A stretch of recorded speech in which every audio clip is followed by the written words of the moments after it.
What is the difference between science and religion? This is a question I've never seen handled well, and I've often seen it handled absolutely terribly. Now, what sparked this video was a review by SF Debris of a particularly ham-fisted episode of Star Trek Voyager, where they utterly mangled the question, where scientists believe in science the same way that religious people believe in religion. And SF Debris does a great job eviscerating this episode and explaining what science is. If you don't know who SF Debris is, he is an excellent science fiction reviewer, mainly focusing on Star Trek, and the link is down below to the episode in question. Now, that said, he really dropped the ball when it came to explaining what religion was. For very understandable reasons, which aren't due to him having a lack of intellect. But we'll get to that in a bit. Typically, when you see this question, the way it's phrased, the answer is that science is what we can prove to be true, and religion is what we believe to be true. Which, right on the face of it, falls to pieces. Science, and rationality in general, can prove very, very little. For instance, I believe that the car I parked in my garage tonight is still there and hasn't been stolen. Is that a form of faith? Of course not. Bayes' theorem undermines that definition of science. And then you have the matter of what I like to think of as the low church theists.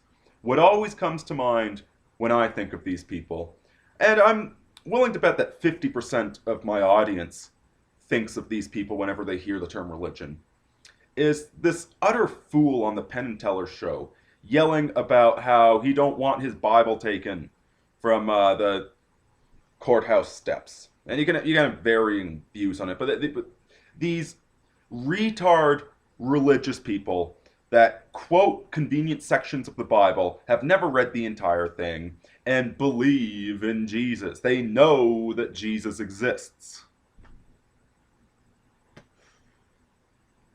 Both of these definitions are demeaning to both realms of magisteria. The fact of the matter is that science and faith, and in fact, I'm going to replace that word science, rationality and faith are not concepts that are at odds. Atheist cult and low church religion definitely are, but not faith and rationality. And incidentally, this is why SF Debris skimmed over the part on what religion is. Because the dominant religion of our modern era is multiculturalism, is accepting other people's beliefs. See, it was bad enough when we had a single religion in our society, all these idiot low church people running around proclaiming whatever nonsense that they interpreted from some words that were translated. And no, we now have a multicultural society with multiple religions, each of them full of low church retards believing retarded things. And so as not to offend anybody, you can't actually discuss what faith actually is, because it undermines the majority of churchgoers. And SF Debris, even though he runs an extremely intelligent and entertaining channel, which I highly recommend, is an entertainer. He is a television and science fiction critic. He does not want to have a giant religious flame war going on in his comment section. So, science, rationality, and reason. This one shouldn't take too long. First of all, because you've heard this a million times before. We live in a materialistic age, and so we know how to study material. Not to mention, I've discussed it before. Science is an investigation of the material world. It's an idiot proofing because we are highly biased creatures. The same brain that can very rapidly figure out a political situation or figure out how to catch a baseball is so good at thinking quickly that's very bad at thinking slowly. And we can often trip over mental errors. The scientific method is meant to prevent this. But of course, the scientific method really only applies to a limited number of things. It doesn't work very well with history, for example. And you won't use the scientific method when you're walking to work, when you're trying to figure out which girl to talk to at the bar. You can certainly apply some of the methods to it, but ultimately, not everything in our human endeavor is reducible to a hypothesis, a test, and a conclusion. And that's not even getting into Bayes' theorem. And I do trust that all of you guys out there are good Bayesian conspirators. The fact of the matter is that science isn't even the best way to achieve knowledge. It's the best way to make sure you have accurate knowledge.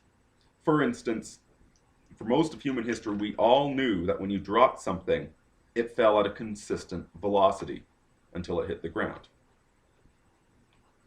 Until we proved otherwise. It's a highly unintuitive conclusion. There are certain aspects of the natural world that are highly unintuitive, and science is very good at discovering these. But for life in general, the Bayesian method is far, far better. And if you aren't already, again, link down below to a quick and dirty introduction to Bayesian probability theory. It is a must-read. And by the way, there's some irony in mentioning Bayes' theorem that will come up shortly. So, science, rationality, logical thinking, this is how we approach the material world. This is how we figure out the world around us. And it undermines a lot of religion. No, the rain dance doesn't work. No, that's not faith. That's what you think is knowledge being proven wrong. As S.F. Debris said, science is like looking through a dirty window. You know, you think you see a tree through the dirty window, but you clean it a little bit, you get some more information, you say, oh, I was wrong, it's actually a telephone pole. That's what science is. Now, what about faith? Because I know what's coming to mind. There's a lot of examples that are labeled faith that contradict science. Even simply having faith in Jesus, well, that's a scientific question. Did Jesus exist or not? And if that's the way you're looking at it, you don't have faith in Jesus, you have low church belief. Faith involves the supernatural. And the supernatural does not exist in the natural universe, thus the bloody label. When people hear supernatural, the first thing that comes to my mind anyway is a ghost or telekinetic ability or something like that. And the simple fact of the matter is, if you saw a ghost, if you interacted with a ghost, that ghost is now having an effect on the natural universe. The ghost is a part of the natural universe. Period. Go read thermodynamics. It's right in there. That's not what the supernatural is. Supernatural is that which is not part of this reality. And in fact, it very much exists, just not in the way things exist in the natural world. Down below is another link for you. It's a philosophical proof of the supernatural, which has been bopping around the philosophy departments for the better part of a century, and nobody has an answer to it, aside from saying, well, yeah, I guess the supernatural does exist. I'm not going to ruin it for you. You might need to read it a few times, and there's further links in the article to give you some background if you need it. But the fact of the matter is the supernatural does exist. It is a reality. It's not quite what you're thinking. This isn't a proof of ghosts and goblins. And quite frankly, anybody out there that actually understands what mathematics is won't be surprised by this conclusion. Because in addition to this philosophical proof, mathematics is the supernatural.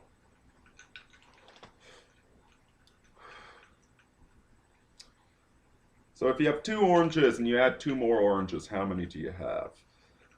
That is not mathematics. There is no such thing as a orange or 2 oranges. You have 2 unique events going on in space-time there. They are not identical. Even if their cellular structure were identical, they're happening in different physical locations with their own relativistic reality. Math does not exist anywhere in the natural universe. Saying that 2 oranges plus 2 oranges equals 4 oranges is the equivalent to telling little Johnny that if you're nice to people, people will be nice to you. It's that same low level of childlike reasoning to introduce them to higher truths. And yet, nowadays we don't even want to admit that mathematics is a higher truth. Why do you think people are turning away from it in droves? And feminist publications are talking about how mathematics is poisoned by the patriarchy. Because it is one of those supernatural truths. And the thing about supernatural truths is that you can't see them until you see them. Let me tell you a couple of riddles. One is a very bad riddle, and the other one is a very good riddle. Actually, it's not a very good riddle. It's an okay riddle. I'm gonna have to ruin these for you. I don't want to ruin any good riddles. Really good. The first riddle goes something like this.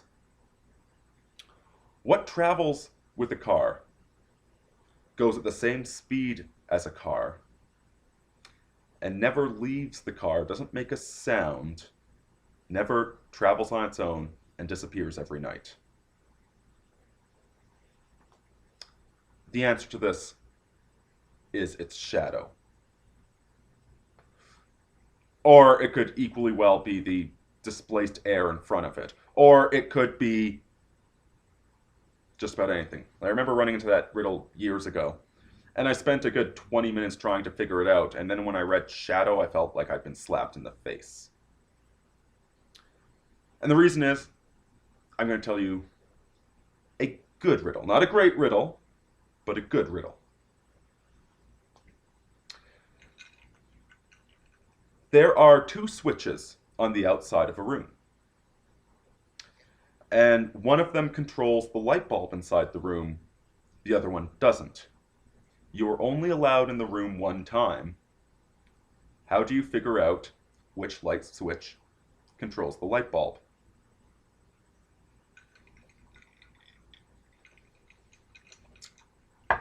Now, the answer to this one is beautiful. What you do is you turn on the light switch, and you leave it on for a good few minutes. And you also have to turn it off before you go inside. Forgot to mention that part. And then you touch the bulb in the room. If the bulb is hot, you know you had the correct switch. If the bulb is still cold, you know you had the wrong switch. Now, I say this is a good riddle, not a great riddle, because, now we have light bulbs that don't make heat. There's certainly a question, are you supposed to try and peek under the door or what have you? But the reason it's a good riddle is because when you come up with the solution, when you sit there and ponder, how do I figure out which is the correct switch, and you eventually stumble upon the idea of touching the light bulb to see if it's hot, you know that even if that's not what the jerk that wrote the riddle says the answer is, you know it's the right answer. You hit the nail on the head. And riddles like that, where you can feel the right answer, you will sit there for half an hour, 45 minutes pondering this thing, and then bam, the answer pops into your head, and you know it's the right answer. Supernatural's sort of like that. You can't actually see it until you see it. But we really haven't got that close to explain exactly what faith is. The fact that mathematics is an entity that exists, that numbers exist in and of themselves and not within this reality. Not to mention the philosophical proof, which is, again, down there, and I hope you read. We're not really getting to faith yet, are we? Well, let's take another aside, another divergence off of this. I'm sure most of you have seen those cats in the Chinese restaurant with the one paw raised up. And you've all heard about the Chinese obsession with luck. Lucky Happy Go Berry juice bar. You see luck coming up a lot in the Chinese culture. Alternatively, fortune cookie. And really, this is a terrible, terrible translation of the actual concept. For one thing, nobody in Western culture believes in luck, aside from a few sad gambling addicts. Luck is a flip of the coin. It's one of those things that happens. The most iconic believer in luck that we have is Two-Face from Batman. And his belief in luck isn't an actual belief in fate.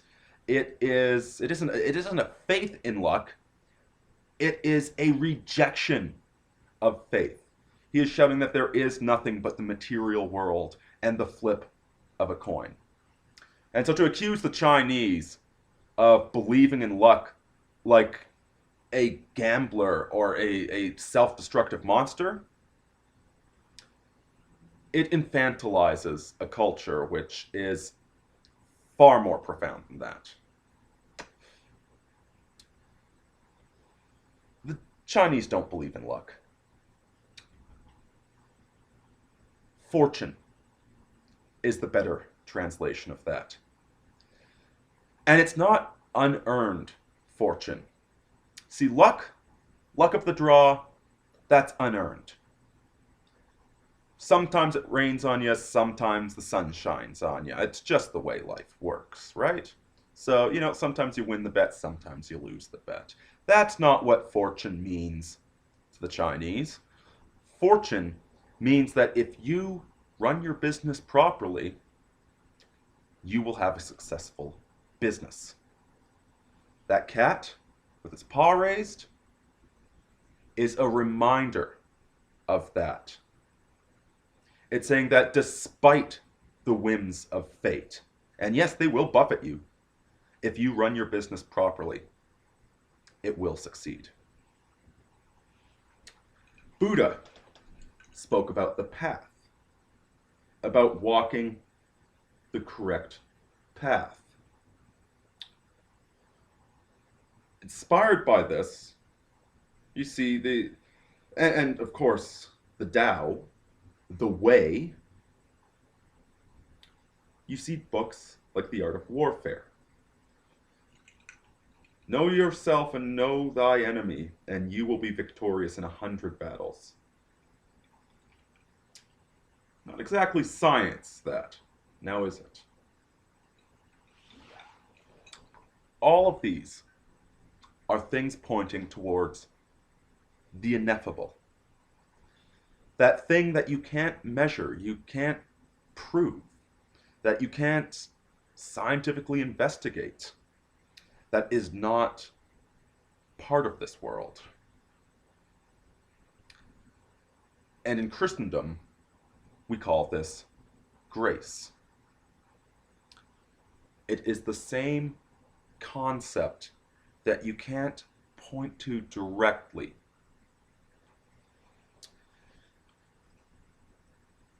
You can certainly outline successful business strategies versus unsuccessful strategies. But being a consistently good entrepreneur isn't just about having the strategy. It's about doing the strategy, about walking the path, having the way, and moving with grace. And this is why I told you those two riddles earlier.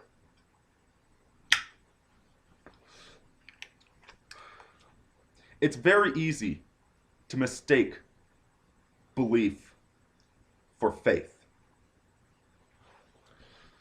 All of these low church people that are shouting about their belief in the material because of some misinterpreted nonsense they saw, well, very few, if any of them, had any faith to begin with. They use their religion as a blunt weapon to attack the material. They are as materialistic as the worst of atheist cult.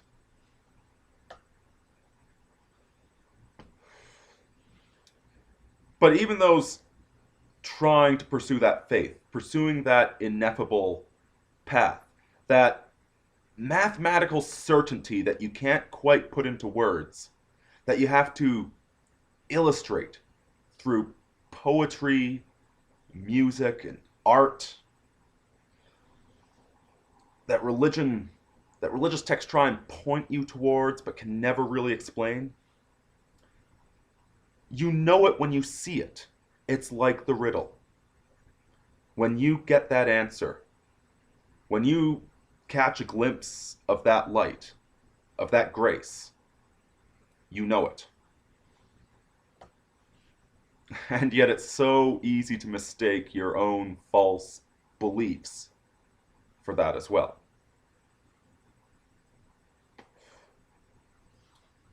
That's what faith is. It's a supernatural aspect of reality, and it's the pursuit of it. Nowadays, we have such a degenerate material morality.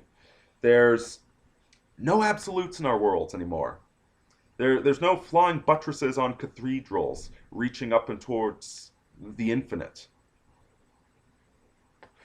Instead, we've got a tawdry little God that we believe in, and tawdry, self-serving morals. Well, if it didn't hurt anybody, then it must be okay. What was the material results of this?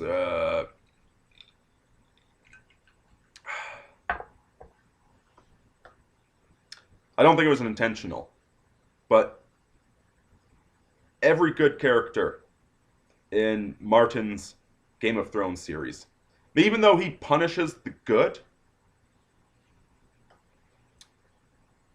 all of the good characters, all of those with grace, all of those that walk the path, that understand the Tao, at least partly, do meet good ends. And it's those that reject it that come to horrors.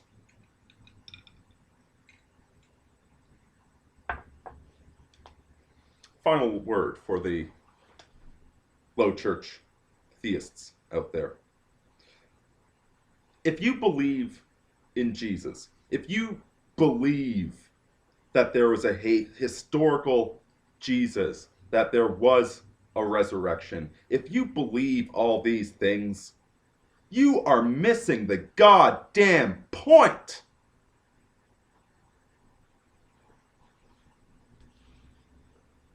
Having faith is understanding what that story represents, and that whether or not it exists in the material world, that metaphor has a supernatural existence. It is true even if the literal facts described in that story aren't.